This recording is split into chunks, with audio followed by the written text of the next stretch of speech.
Welcome back, everybody, to another round of Hannibal with the Suns and Shadows cast. I am Jeff, as of course I am always joined by Kevin. All right, Kevin, we got into Hannibal Season 3. Did you dive into this course, or did you just go for the appetizers? I didn't really care for the appetizers. I wasn't quite sure what was in them. I knew those finger foods wouldn't work for you. God damn it. It was that tarragon, was it parsley, and the cilantro? Yeah, I don't know, but I was really confused for the appetizers to this season.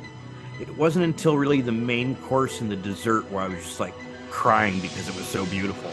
I think I know what you're talking about. You're talking about when they finally got the Red Dragon at the second half, aren't you? Well, the storytelling got a little bit more linear at that point. So yes, but really like the shining moment for me in the entire season, I think, was the special effects at the shotgun blast towards the end of Red Dragon. That was glorious for being on primetime TV. That was pretty rad, I gotta admit. This whole season was, maybe even the whole series, but mainly the whole season was so gross that you wouldn't have expected any of it to be on nighttime television. Right.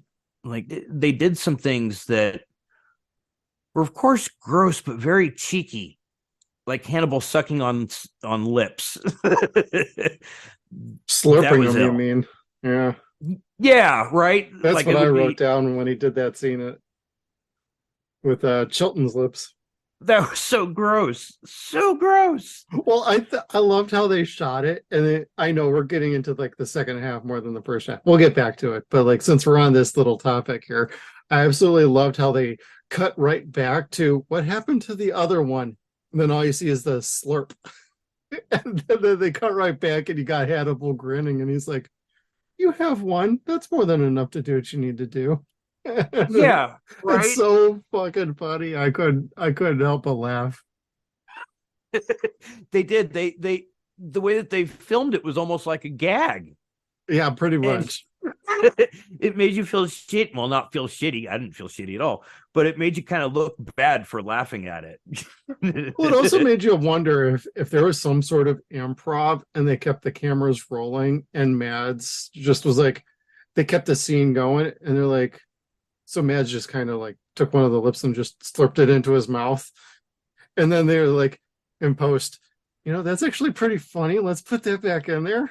And let's take another one off the tray, and it actually makes sense. I don't know. It probably not. It was probably totally scripted, but the way it came off was like, did they let the scene run long and let them improvise? That would have been really funny. It would have been nice to know how much of this season or the series in general was improvised, because a lot of the dialogue stuck to the original source material, the books and the movies and whatnot. And then, of course, like you pointed out earlier this week, or yesterday, I think it was, that they still leave quite a few surprises for you, even if you've read the books. Like they really swerve you in this season.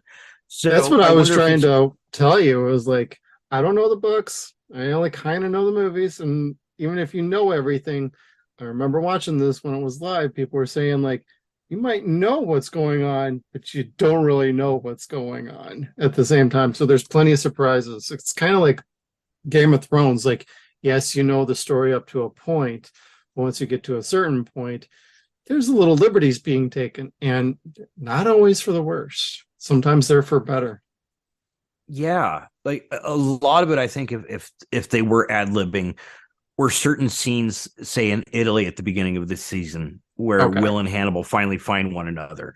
Since Will was not in Hannibal in the movie or the book, I would say that the scenes between them when they finally find one another were probably ad-libbed, or even the breakup scene, for lack of a better term. Yep. Where Will walks out of him in the asylum, and he was just kind of a dick. Like, he was a really bitchy ex. Like, had no courtesy whatsoever. He was purposely being rude in order for himself to get over Hannibal. Well, and he was kind of a dick half this season anyway, as it was. They go on and off, and it's like, It's really hard to like Will when he's being such a prick like that. Yes, but at the same time, Will has every right to be like bitter as fuck at people. Oh, I Like know. they screwed him over, they used him as a patsy, and they locked him away. Speaking of which, that was another thing that they um, left as a plot hole open, didn't go back to it, was the FBI and the Department of Defense start fucking with Will, Jack, and eventually Clarice. Like they Okay. all start getting down on them, where it's really blurry who the good guy is going to be. And they started showing that the season with Jack, but then they didn't do anything with it. And so that there were little moments like that throughout the season that they didn't finish up or pull that string back, that they probably should have. Not wait for it for next season if we're going to get one, but there were just things that they could have come back to that they just like ignored once they got to episode 8. And they very well may have, because they were setting stuff up in like the first couple of episodes that only come back around in like the last episode. And it's like, Yeah. I know you're trying to do a little foreshadowing here, but when it's that far apart, it's hard to do a callback unless you're a complete diehard fan. That only works with like shows that are like 20 episodes long, where you can sprinkle here and there. You don't go from episode 1 and 2 and straight to episode 13 for your callback. In the larger shows, you go from episode 1 and 2 to like maybe episode 6 and 7, and then 12 and 13, and then 16 and 18, and then the season finale. So it's a little more paced out. They didn't really have too much callbacks going on, but except for the stories with like Abigail and what really happened with her, and largely getting into like Hannibal's backstory that they've been teasing for the last 2 seasons. Finally, that they still didn't show, and this was shit that they had the rights to show. And they are probably hedging for season 4. I mean, I don't know for sure, but that'd be my guess. Is you got to leave something to adapt, because if you couldn't end up getting the Silence of the Lambs, what else could you possibly pull from? And when they did the Abigail episode with Hannibal, it's like it almost felt like they were trying to fill a gap, and that fit nicely for what they were trying to do narratively, but it also felt like it was maybe one season too late for that at the same time.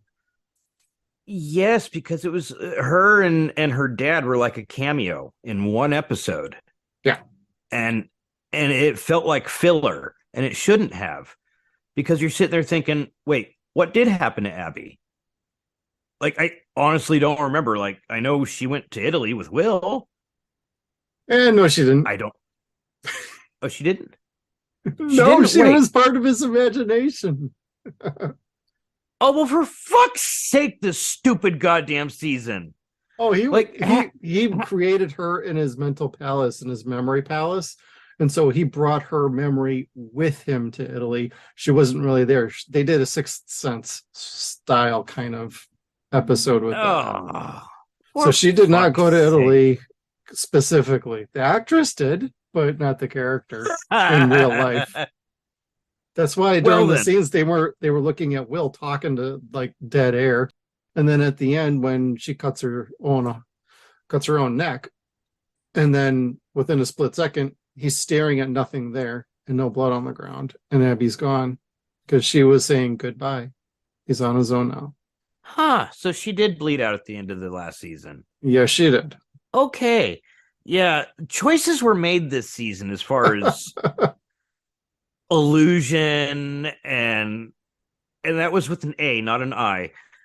Like, they allude to certain things happening, but they don't actually show it, or things are happening in conversations will happen in real life, but they show you what's happening in like Will and Hannibal's mind, or in Francis's mind, as opposed to where the conversation's actually taking place.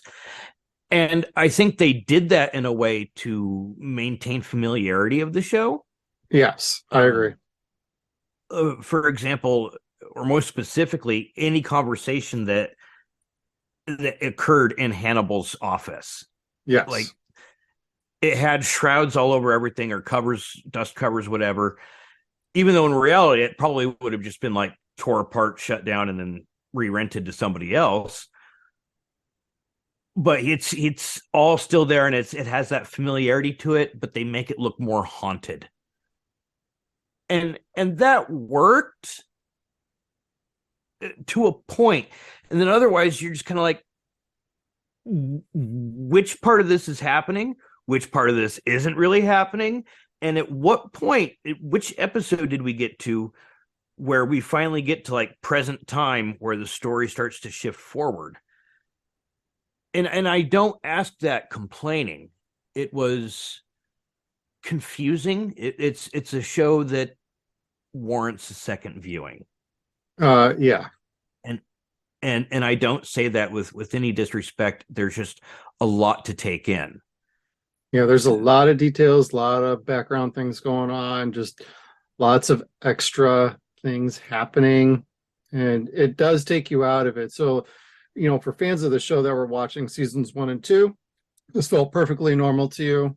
You were already somewhat accustomed to this, but anybody just tuning in season 3 being like, oh, I heard season 1 and 2 is pretty good. Let's check this out. You jump into season 3 and you're like, what the fuck kind of artsy show is this shit? And you immediately check out. But because if you don't catch the first one, you don't know what's going on with Hannibal. Because literally the first 3 episodes of this season is a focus on Hannibal and Bedelia. Then we go to Will specifically. Then we go to Jack and Elena.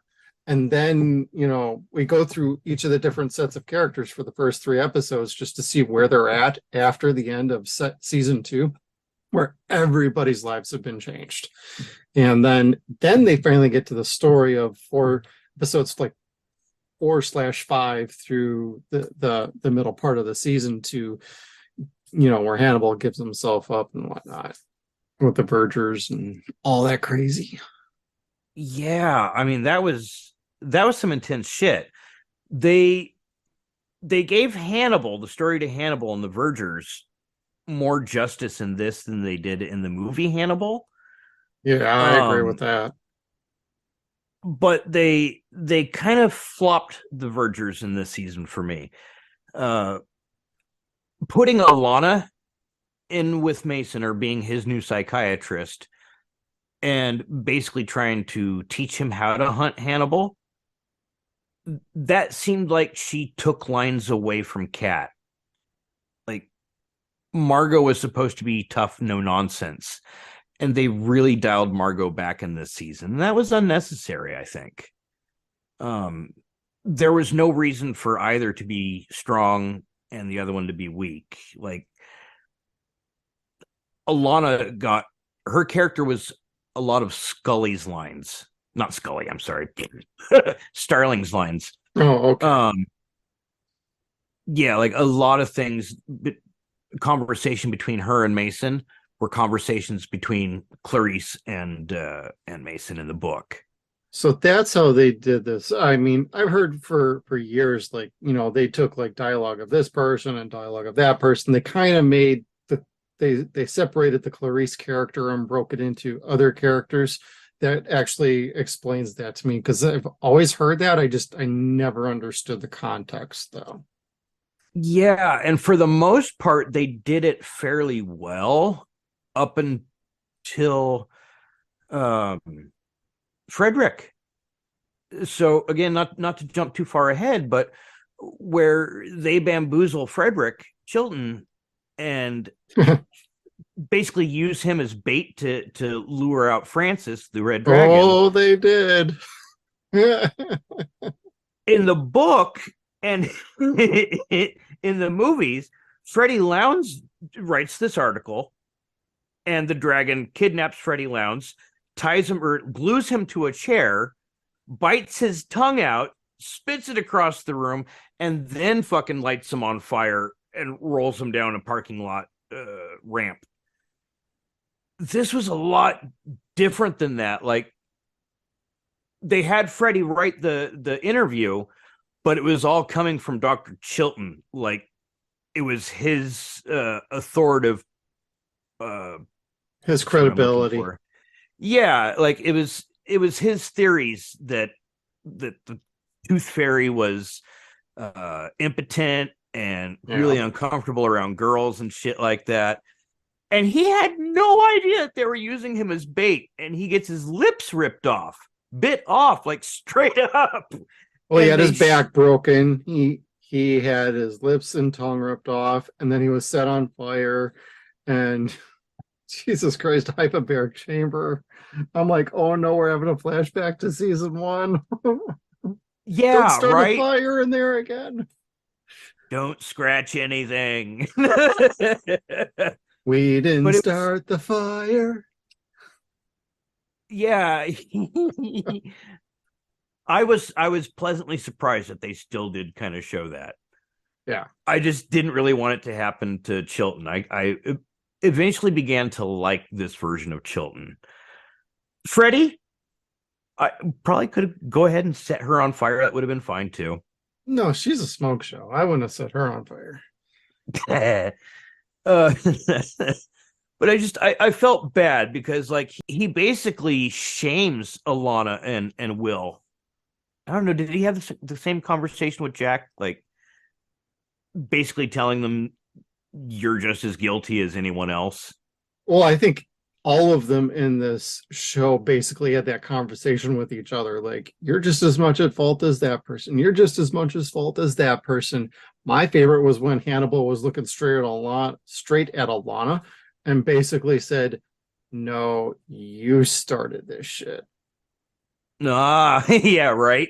Because she was the one that brought him in as the consultant for the FBI. It was your idea because you didn't want to do it. And she's like, no. And he's like, yes. And the look on her freaking face was like, oh, fuck off. Like, she knew Hannibal had her dead to rights on it. It's like, yes, he's insane or he's not insane. He's, super intelligent. Dude knows what the fuck he's talking about, whether you think he's nuts or not. Clear as day, he had her dead to rights on the human condition that she was pulling. Oh, absolutely. She was like someone that had already sold her soul. I fucking hated her this season, straight up. Other seasons I found her annoying. This season I fucking hated her. Good job on the actress. Just saying, like, you did your job exceedingly well, but the character was fucking horrible. Well, see, yes, and in the asylum, they didn't give her Clarice's lines; they gave her Chilton's lines. So, because of the Verger money, she got the asylum. I think it was. Okay. Yeah, and it just I don't know. Chilton was only half partner in the asylum at that point and wasn't really in charge of Hannibal. Okay. She made the choices to take away all his pictures in the toilet, and well, she gave him all that shit to begin with, and I'm like, dude, I want to go to that kind of jail, Yes, like I thought again. Well, because mental hospital, not an actual jail. Yeah, right. State facility. Yeah, state facility. Like, because you don't know where anything is actually taking place in this season. I wasn't sure up until maybe 4 episodes in where he'd already been caught that really was his cell. Yeah. Like his cell was huge. It was bigger than my goddamn garage. Yeah, it was like a giant office for somebody complete with a fireplace that was sealed off. Yeah, it was like a fucking hotel suite. Like, yeah, it was like a Grand Victorian hotel. Like, no. Did they build this room specially for him? That's what I was thinking, because like the plexiglass barricade and the way everything was set up, I'm like, how the hell did they swing this? Why isn't he not in a padded room or an actual cell like Will was in a previous season, in season 2? Yeah, like Will was treated like shit. Like they kept him in solitary confinement and all sorts of stuff. Yeah.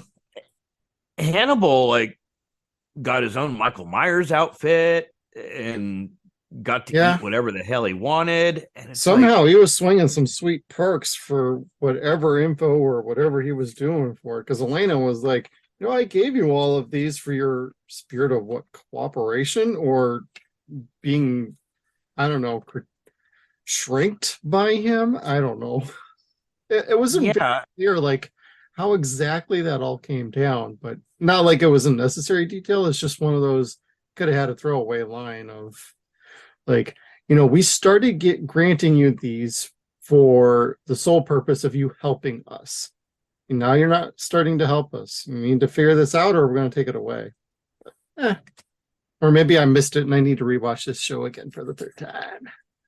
I don't know. She was just a major bitch about it. Like Yeah, he warned Francis and that they were listening, which they which I should have told. known was going to happen.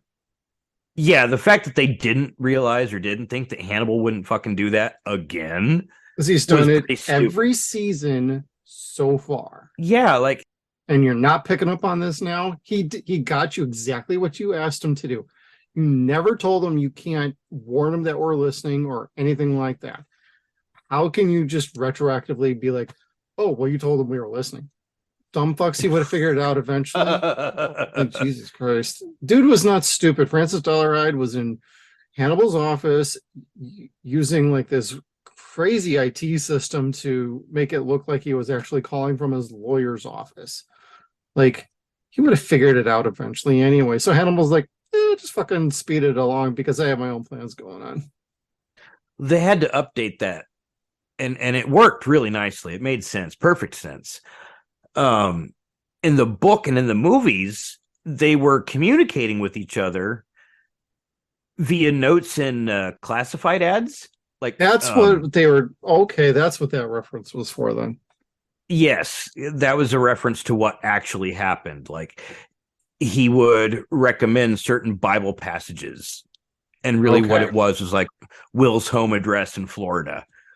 Ah, Which they changed this completely. Like there is no home in Florida. He's not repairing boats. He doesn't have his own son. We finally see Molly, which was nice. step down. Yeah. Yeah, which again was fine, and even Hannibal explained why he decided to do that. You should never procreate. Yeah, and he's like, "Are you mourning the child that I'd given you, or what?" You're just kind of like, Yeah. "Oh, harsh," because he did. Like, Will Yeah. was a bad ex girlfriend. He was a bitchy hoe. Bitch, please. He was such a hussy. In case you haven't Oh, man. figured it out, we had a really fun time watching this show. But Molly has always been described as a cop's wife. And She she did was strike most me as certain- that, actually. Yeah, she was not a damsel in distress. There was no Will or Jack to save her from Francis when he went to their house. She had to take her and the kid and get the fuck away. And she got shot at the same time, didn't she? She got shot in the looked like the shoulder, in my opinion, but the way she got him going in different directions was really smart. Like that's shit I would like to see out of like horror movies, like trying to outsmart like the Michael Myers, the Jason. Don't try and just keep running the fuck away. No, do something a little different. Try and outsmart these fuckers. They're not that intelligent. Even though he was a crack shot, I'm like, fucking hell, was this dude like a fucking like Marine or something? Jesus. I don't know, but that silencer was straight out of fucking like Transformers. Pew pew pew pew. Well, yeah, that was kind of funny, but like he was a crack shot. But I did, just to circle back, like Molly really played that strategy very well. They almost got the fuck out of there unscathed. This Almost. close. Yeah, just some poor dude got his head blown off while she was carjacking him. What the Well, fuck? at that point, it wasn't carjacking. It was more of I don't know. commandeering. Yeah, that was also another unintentional humorous thing. I just started laughing because I completely forgot about that on my rewatch. And she gets into the car, the other guy's out, and he gets shot in the head, and she's like, well, I guess I'm driving, and she's like, I'm out of here. Oh God, my favorite was that really had me laughing was where they let Hannibal go and he starts killing everybody to like the tackiest of fucking music. What the hell was the name of that song? Oh, I you had talking it about written down. at the Verger farm? Yes. That was awesome, dude. Oh my god, that was so fucking great. I'm like, and Elena of all people let him go. Of all Yeah, people. I'm like, and bitch, oh, you are so gonna get it later on. well, see, then again, going back to the whole prospect that Hannibal's the devil, better the devil you know, and that's what she did. And he always keeps his promises. Yes, and he did promise to kill her one day. Season 4, baby. Give it to me, Bryan Fuller. I know you want to. I know you want to. I want Fuller on this show. I want to ask him about all the comic book references he's done, the Sherlock Holmes ending that he made with this fucking show. Oh, and just to get slightly off topic just for a moment, I thought I saw his name was attached to the Crystal Lake TV show they're developing for Paramount Plus. Ah, that could be So awesome. if we can't get Hannibal, can you please give us back some proper Friday the 13th style horror? That would be fun. That That'd would be be pretty fun. dope. Just saying, Bryan, we love you. Keep it going. I'd like one more Hannibal novel from Thomas Harris. And one more Uh, season or movie for Hannibal. yeah, like give us something great because the book to Hannibal was not great at all. The Yeah, you movie, had said that in our chat, and I was like, I gotta ask you when we get on here about that. I want to say like Scully breastfeeds him at some point. Not Scully, fuck Clarice. Scully or Clarice? I have a thing for Gillian Anderson. Fuck you. No, you can have her. Although she was a smoke show in this season too. My God, she Oh, was she was so stunning. great. I say smoke show. Total. Lady is beautiful and classy. Like totally, like her outfits, her hair, just the way she carried herself, presented herself. Top notch, talented actress, completely beautiful, and played very smartly. So excellent work all around. Yes, my God, she was such a lady. Like there's in the truest term, The only big real old one in this capital show, L. in my opinion. Yeah, As because Alana's a fucking character whore. wise, yeah. Like Alana will fuck anything in this show that she can, and we see that. Like she's carrying a Verger baby. It's part pig. Big baby. She, We'll get back to that.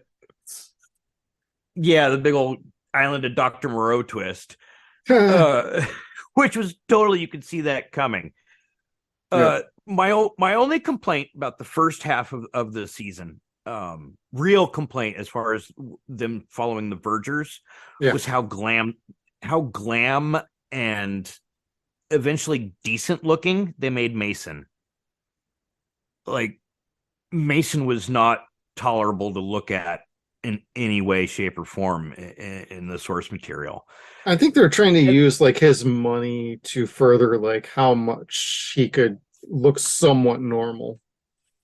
Maybe like they did some great work with the prosthetic lips or lack thereof at I thought first. so. Yeah, and then they just kind of stopped doing that after a while. Like it was, I don't know, they used cheaper makeup or cheaper lip prosthetics. I don't know, but it almost sounded like his speech got better. Yeah. I don't Well, know, but I mean, 3 years after the fact, I mean, maybe. Oh no, it wasn't 3 years after the fact. It was months. Never mind. 3 years is the time jump for the second half of the show. Oh, okay, So, that's so right. ignore That's that. right. Never mind. Never mind. So yeah, then skipping ahead, no, the United States has not had a serial killer in 3 years apparently, and Jack's had nothing to do for 3 years. Suddenly, the Tooth Fairy comes along, killing families and putting glass in the family's eyes and stuff. And they can't figure this guy out, so they go to get Will back after already fucking up his life. Yeah. It could have gone to Lecter. Of course, we know in Silence of the Lambs that Jack can't go to Lecter, and we learn why in this. But I don't know. And so once they skip ahead to 3 years, like Jack just goes to Will, not thinking at all what happened previously in the last 3 years, didn't have any remorse about it whatsoever, hardly. I don't know. He's like, oh, I'll bring him back from the brink. Yeah, because that worked out so well the last time, you asshole. Yeah, because where this begins is really what should have happened in season 1. Yeah. Like this is the story for Will. And they did it relatively okay. They did it better than the movies. A lot of stuff with Francis Dollarhide was better than the movies. His makeup was better. His speech was better. I don't want to say that the actor was better, because shit, the last one was Lord Voldemort. Ralph Fiennes. Yeah. They didn't do Francis any injustice in this series. We do eventually get to see him with his pantyhose on his head. That was fun. That was a nice callback to the originals. Yes. We got to see his ass bounce out of that fucking kimono, which was completely unnecessary in each version of this movie or this show. That's for the ladies. That's for the ladies. But then the only thing that they did really shitty to him, 2 things. One, they have him dressed like fucking Elon Musk, like some weird version of what cool would be like. Or the leather jacket look?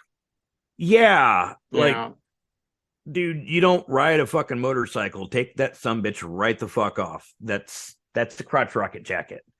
I mean, sure, it's good armor, I guess, but... Well, it's leather. It's not really armor, unless it was lined with something. Yeah. But they lost me with Francis at the Oh, where he's trying to channel the inner dragon voice or whatever it is. Yeah, and I'm sitting there like, oh, honey, don't. Just don't. Stop. Because he finds the dragon by trying to make a bunch of different animal sounds at first. And just before he gets to the dragon, we get meow. I'm like, oh, run. It's the kitty cat. But so now it's like throughout the rest of the fucking episodes that he's That's on, all I kept hearing. No, all I could hear was, tell me about the rabbits. Like, come on. Were you guys watching fucking Christian Bale and been like, you know what? That's a good idea. It's so stupid. Or they were watching like Christopher Nolan's Batman trilogy and they're trying to channel Christian Bale's like Batman voice. Yeah. What about the rabbits? I'm not knocking on the Batman movies. I love them, but just saying, like there is a thing with the Batman voice in those movies that's not quite right.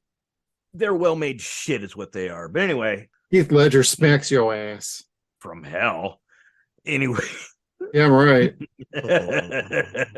Then again, both of the Olsen twins are still alive, so I should be quiet. She knows what she did. They'll get you. News. They're the real twins from The Shining. Oh God, no shit. I'm kidding. I'm not. They're not weird. They're spacey. Anyway. I know. I'm one to talk. Anyway, Francis Dollarhide.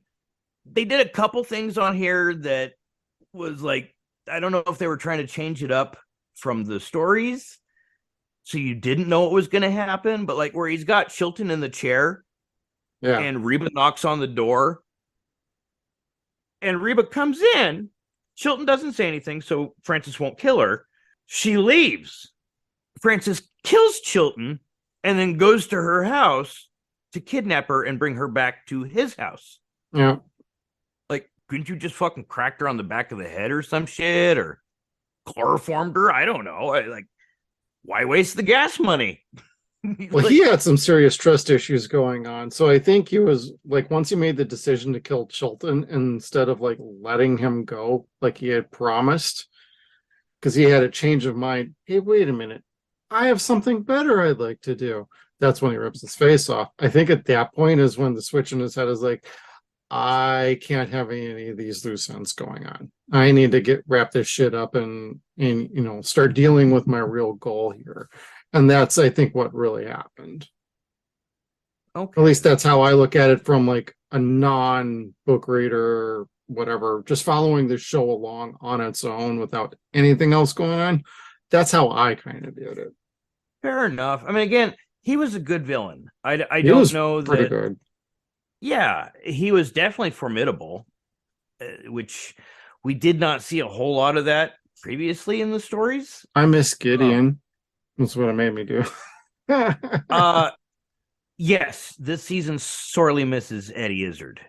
Excuse me, Susie Eddie Izzard now. Yeah. Changed that yesterday. Anyway, but yeah, it was sorely missing Dr. Gideon. Definitely one of my favorite characters of the whole series. And including him in the first episode really kind of threw it and killed the first half of the season for me. Because it's like, okay, well, you brought him back for that one teeny tiny little bit where we already know what's happened to him, and now you're playing Inception flashbacks back and forth, or flashbacks within a flashback, and you're just kind of like, all right, whose story is this Lost now? Here. Yeah, like in some ways it was very Saw-like storytelling, but not as good in certain areas. Better in some, but not as good in others. Right. Now I can see that. It's pretty subjective, how things can be interpreted and quality and things like that. So it's not going to work for everybody. And definitely the show was very divisive for a lot of the show fans, probably for any of the fans that were fans of the books or the movies, whatever. This season definitely had its pros and cons with fans alike. Like for anybody that was along for the ride for the first two seasons, there was definitely an audience, because I remember this argument back then of like, oh, this first half is too slow, and then it's like, well, Red Dragon's not like this, Red Dragon's not like that, Francis Dollarhide the actor is better on this, and where's all the death scenes, and where's this and where's that. That seems to be about the point where there was a lot of nitpicking going on. And for people that were just along for the ride like I was, I thought season 3 was just fine. It felt like, we had to give that epilogue to what happened at the end of season 2. And then we had to shift over to a much bigger story, and then the remaining story of whatever happens thereafter. Silence of the Lambs, whatever it is. Like it's all one big setup, but it still has to be unique and be its own thing. And I felt, yeah, I know, I get it. The first half feels a bit slow. The second half brings her right back around, though. And so you got the brand new story, the brand new launch point, and then it ends. And it's like, fuck. Yeah, like and no every season episode, 4, so double fuck. Yeah, double fuck. You get the Sherlock Holmes and Moriarty ending with no promise of fucking anything after that. Although the post-credit scene says differently, because we've been talking about this outside of the podcast here. I know. I'm trying to get that completely in my head because I was mulling it around all night last night. Like, wow, that was some shit. Like, I'm really taking that in. That was some shit. And she went fucking mad. Damn. So for people following along that don't know this show, the season ends with Will and Hannibal basically going over a cliff together. They embraced. Will gave a little shove, and they go over this big giant cliff into the Atlantic Ocean. And then we go to the credits, and then we hit to a scene with Bedelia at a table with one of her legs slightly removed and 3 place settings. And it looks like a wonderful feast has been prepared by our favorite chef of the show. Yeah, I mean, he's not a hand model, but his thumb is pretty recognizable at that point. Yeah. And then they had her leg done up just like he had Dr. Gideon's. Exactly. Wrapped up with the banana leaves and all that shit. Right. No, that was fun. And Bedelia knew that was going to be her fate one day. He promised her. She probably should have. Yes, and I think she was actually even looking forward to it. Yeah, even though had this terrified kind of, oh, shit, am I really fucking doing this? Jesus Christ. Going on. Yeah, like she certainly stepped outside of her life. But of course, we find out that she has that sickness too. She likes to kill. Yep. Which again was another moment that fucked me up for a moment because it confused the shit out of me. That gave Will, fisting a whole new meaning, and not in a good way. it was just like fucking Tales from the Dark Side where the cat fucking jumps down that old man's throat. Yep. That was, I was like, I completely forgot about that, to be frank with you. And on my rewatch, I'm like, oh shit, I forgot about that.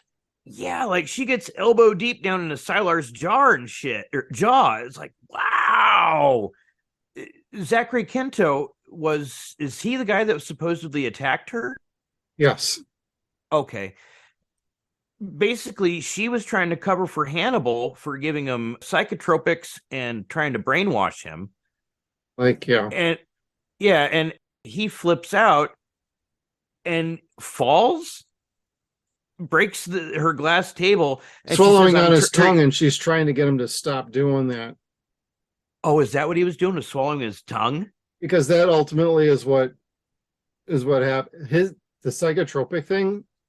Well, my guess is what happened is Hannibal brainwashed him to a point to where if he got to a certain point, he'd lop his own tongue off and try and swallow it or something, or he'd try and swallow his tongue.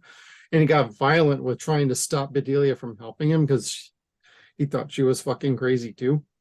And she's like, I'm trying to help you. I'm trying to help you. He keeps shoving her away. And then that's what leads to all of that. But because even in first season, it was mentioned he died because he was trying to swallow his tongue. Okay. So something went. I wish it was a little more explained, like exactly what happened, but it's kind of implicated. So you kind of have to read between the lines on that one.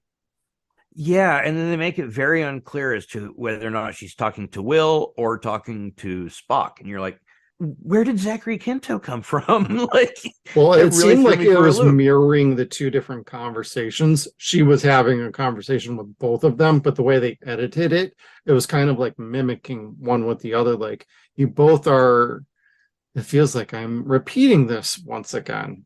It's like this tragic cycle for Bedelia. And then I actually like that we got a lot more Bedelia this season. This is the season where she got promoted to series regular, and we really got to see her work with everybody. And I thought that was awesome because Hannibal couldn't do much. He's locked away, and she's teaching, and she's now will shrink now, and so she's starting to understand.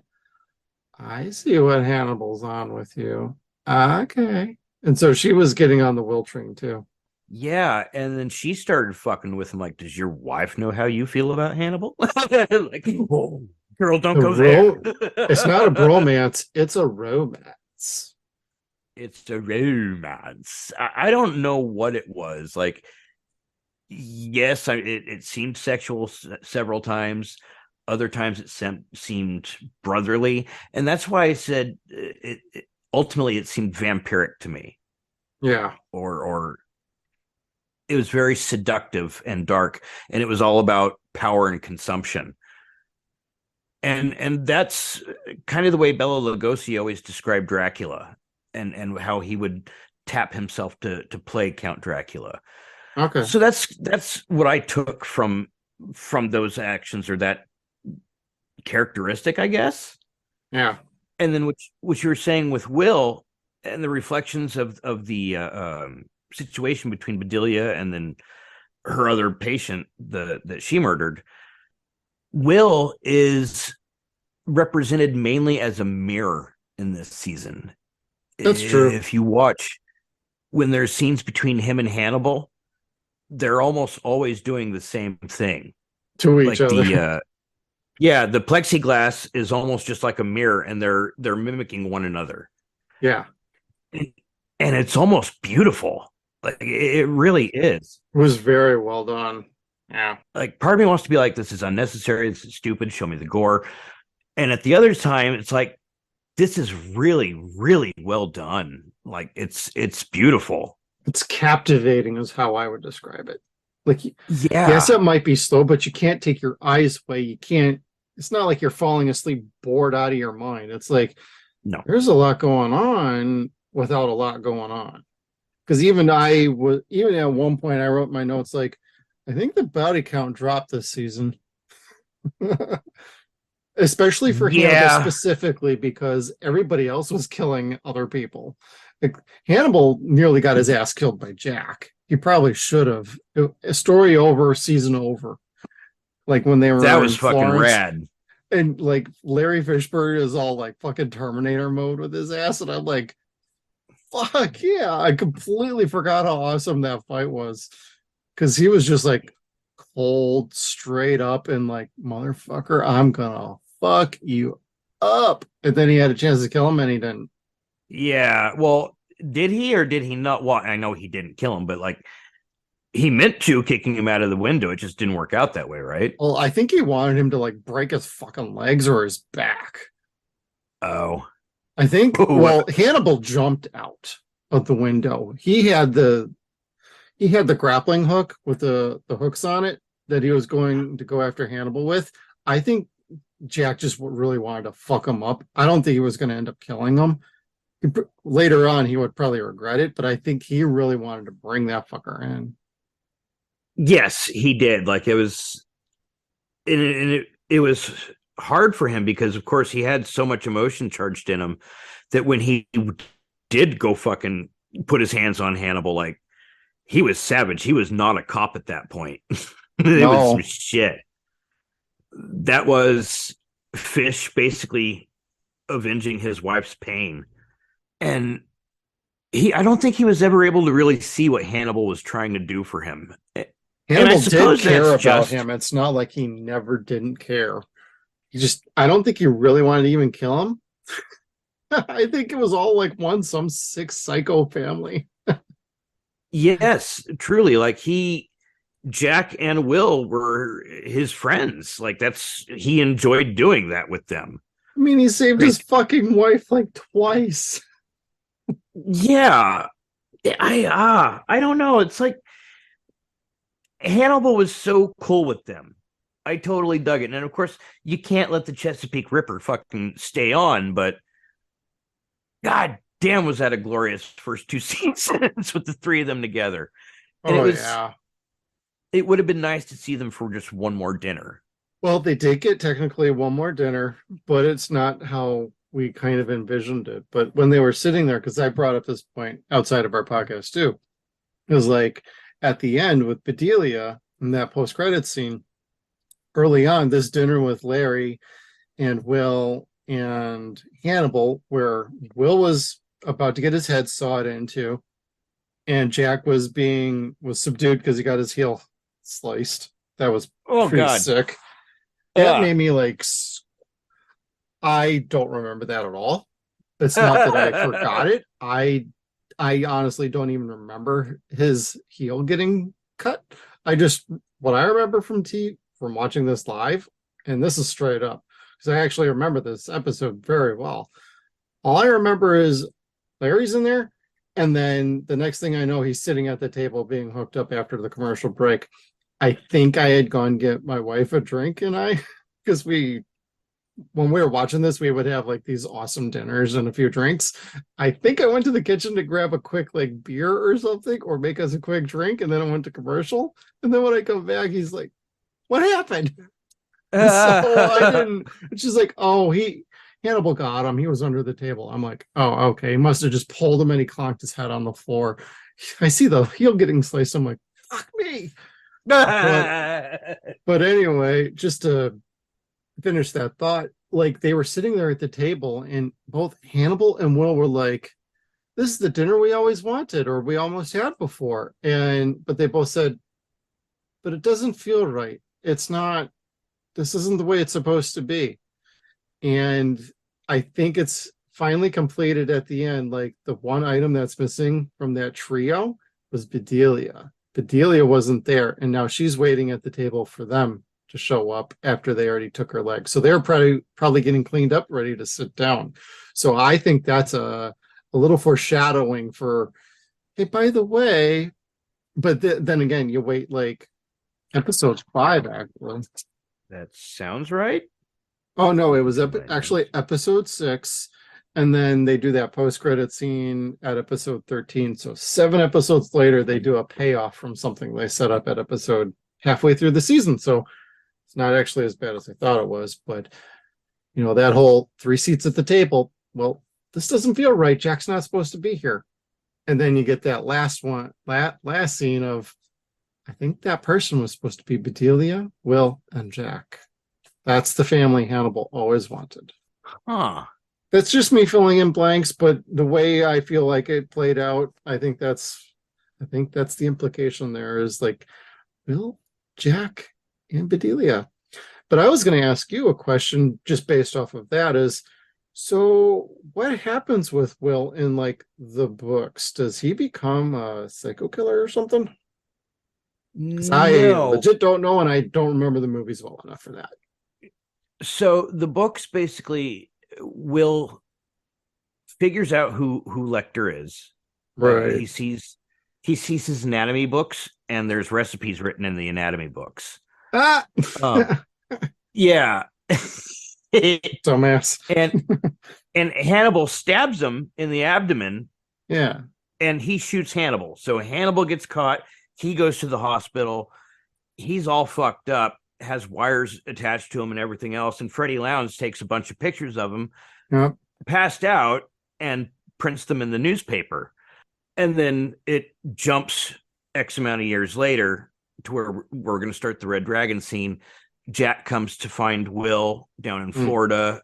Will's got the family at this point. And he keeps trying to tell him, oh, you just need to look at these pictures. Oh, just look at these pictures. Oh, God. Fucking Jack. Yeah. And he really just kind of kept pushing the envelope to like Jack would in this series, play to his guilt, for lack of a better term. Yep. But what ends up happening is everything up into the shotgun blast happens in the stories. Jack and Will save Reba. She runs out of the burning house, and they get her. She tells them that he killed himself. And then later on, when Will is home with Molly and Jack again, not Wally, Molly and her kid.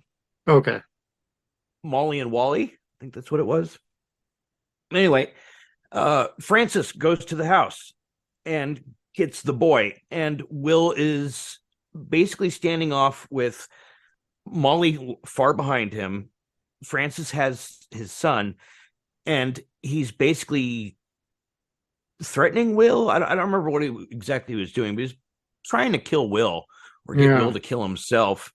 And Will gets into Francis's head and starts talking like his grandmother would talk, and they didn't cover it so much in this season.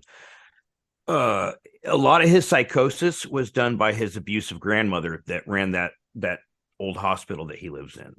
Okay. And so like in Red Dragon, he's sitting there pumping iron and shit like that. And he's hearing his grandmother talk, and he's sitting there like screaming at him, "No, grandma, no!" And getting completely yoked and angry, yelling at his grandmother. Well, you don't see that in this. So they couldn't have done that in this season. But in the movies, Will tells him, "What a disgusting little beast you are." Like he just starts saying shit that Francis's grandmother said to him, but Will starts saying it to his son as Francis is holding the kid.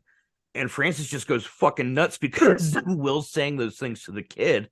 Okay. And he lets go of him, and I think Molly shoots him. I want to say it was Molly that shot him at the end. I'm not sure. Oh, okay. Yeah, but Will gets the kid away from Francis, but Molly's the one that shoots him, I think.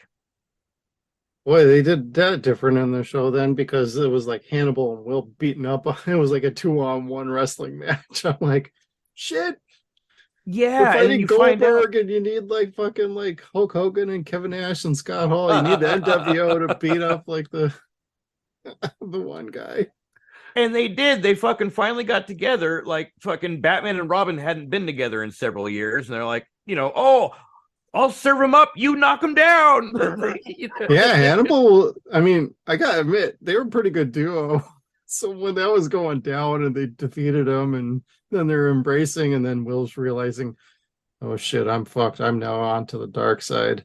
And I think that's why it pushes them over the edge and be like, we gotta end this now, because if we survive this, this is not good.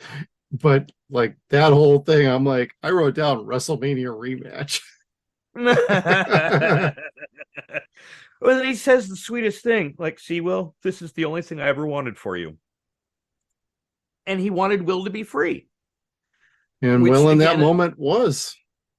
yeah. And again, it was just like the Joker beating Batman, saying, you know what, this is all I ever wanted, was to show you you could be just like me, or that you're just like me. Yep. Just didn't have that bad day. So, I mean, that was most certainly cool. And I did like that fight scene at the end. It was much cooler than the end of the movies. Yeah, I was extremely pleased with the last episode. I gotta say my favorite part though was the breakout from the convoy, and Francis is smoking everybody inside. Then at the end, Hannibal strolls out of the I don't know, the security van they were in, and the paddy wagon. Yeah, he strolls out of the paddy wagon like, yeah, it's time to go meet another killer. I'm like, yeah. He's like walking by like a boss. He's pulling police out of vehicles with guns, and he's just ignoring the guns. It's like, dude, if you wanted to, you could just grab a gun and Will and just be on your merry fucking way. But he is all about like, hey, let's go meet this other sicko. Yeah. and then he rolls up and he's like, going my way. Which killed me. I was working and I heard it. I just like started dying for like 5 minutes. I had to hit pause and then replay it. He hasn't driven in 3 years. He hasn't walked beyond like 5 fucking full feet in 3 years. But he walks out and sees the sunshine like, this is a good day. Yeah, just came out of the fucking movie theater, or just came out of the gym and the sun's out. I gotta say, that's probably the one moment I felt like he was channeling a little Anthony Hopkins.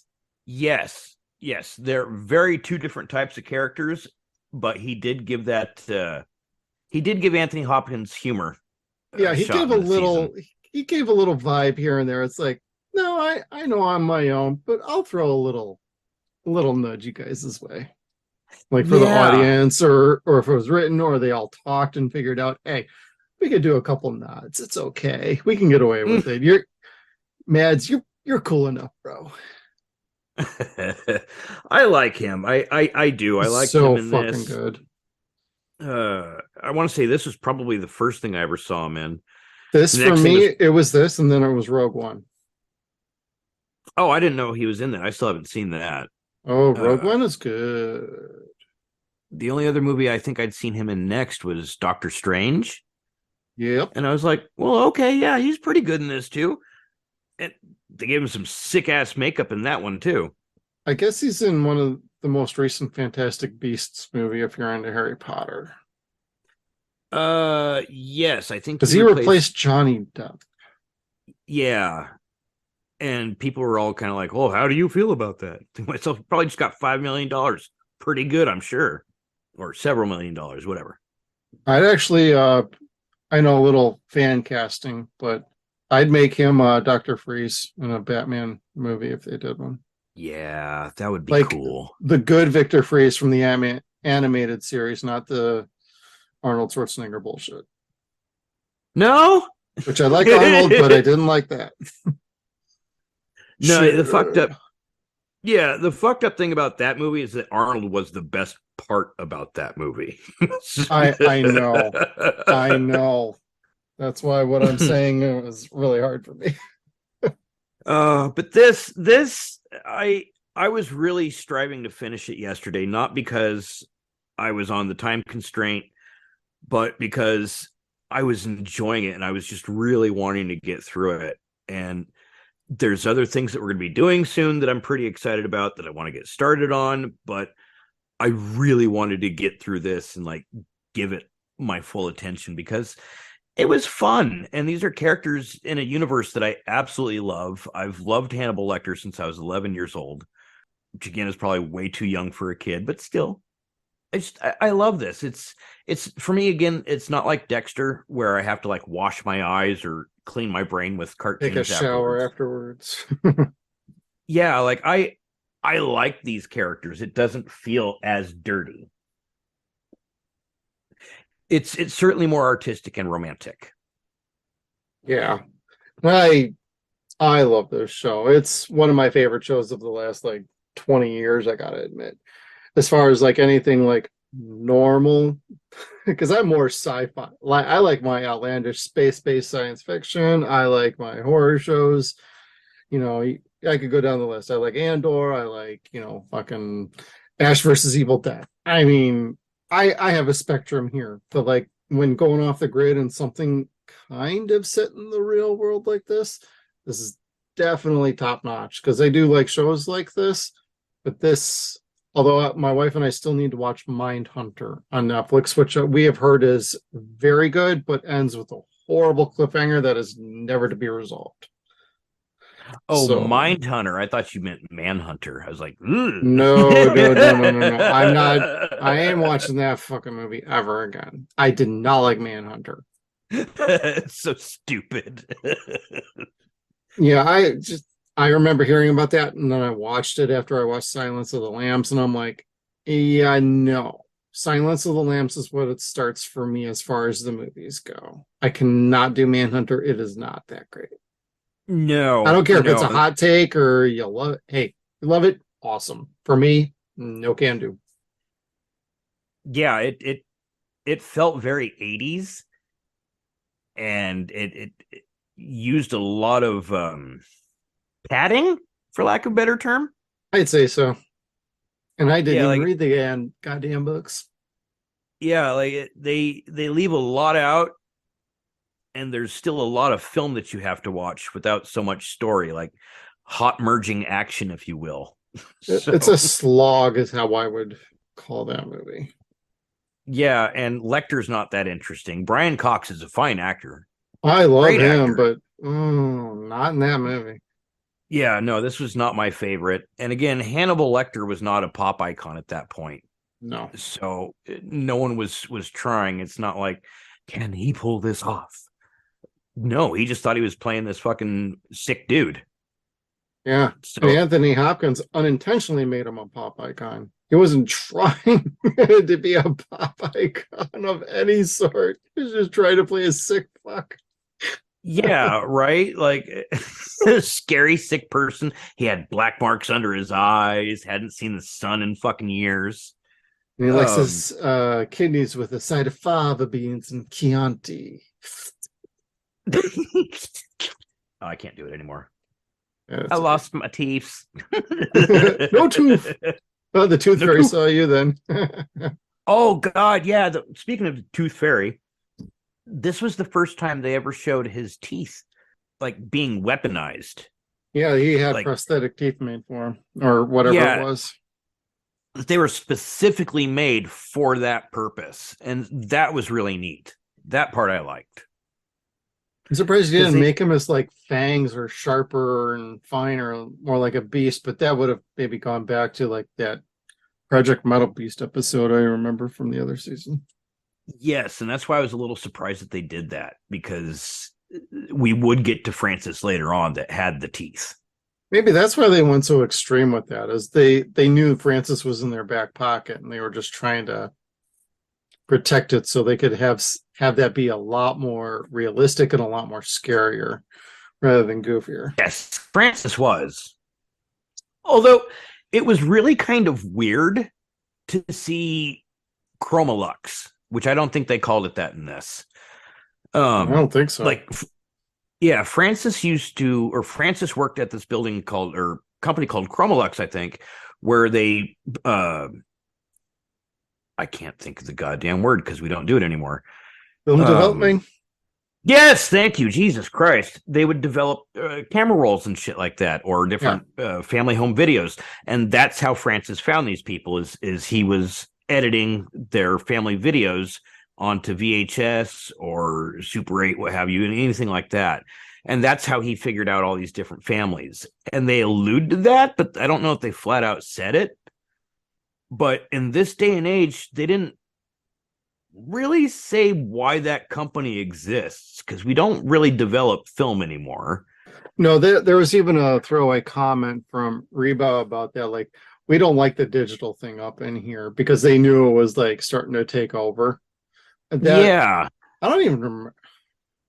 What does that date mean? But I don't remember that era well enough to be like, yeah, film was still around. I'm sure film is still around even today, but like as far as developing like massive companies, man, unless you're like a freaking actual movie, I don't know. Yeah.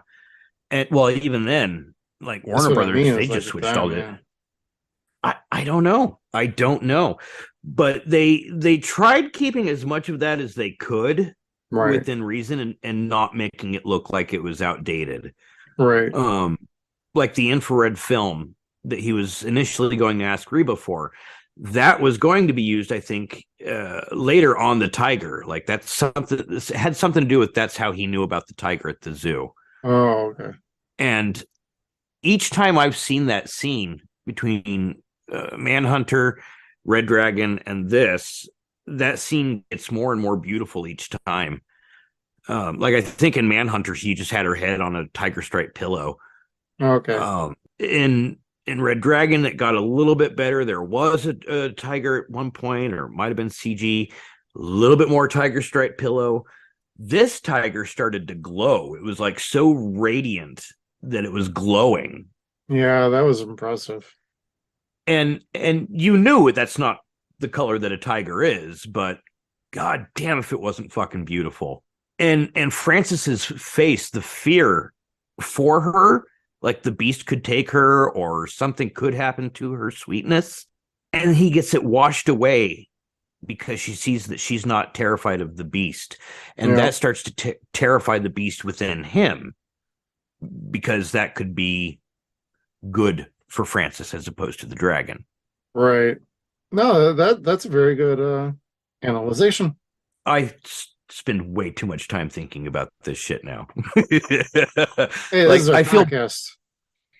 this is like a dissertation I've been working on for the last 30 years. Hey, I I'm glad we love got this to stuff. get you onto the show, talk about the movies, the books, and then the show. I'm super pleased I could get you onto the show. Well, I need you to repay the favor. I need you to watch History of the World for me. Like I that will. movie will better your life.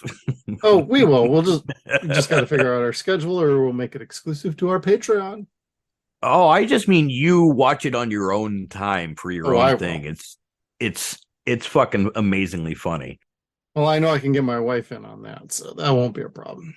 Yeah, it's one of the smarter movies that Mel Brooks did. It just doesn't get as much credit for it. May the force So be with you. the farce, The the farce. Schwartz. No, it's the Oh, Schwartz. may the Schwartz be with you. Sorry, I was doing the rabbits. I still need to see Blazing Saddles. You haven't seen Blazing Saddles? I've seen Oh, parts. I can't say I haven't seen it, but I've never seen the whole thing all the way through one time because every time it's on TV, I end up getting pulled away for something else. So, honestly, you can't really watch it on TV, and it's more than 20 minutes at this point. So they had to edit out a lot of a certain word. I'm sure of that. Yes. Yes, but the movie's fantastic. It's a wonderful movie.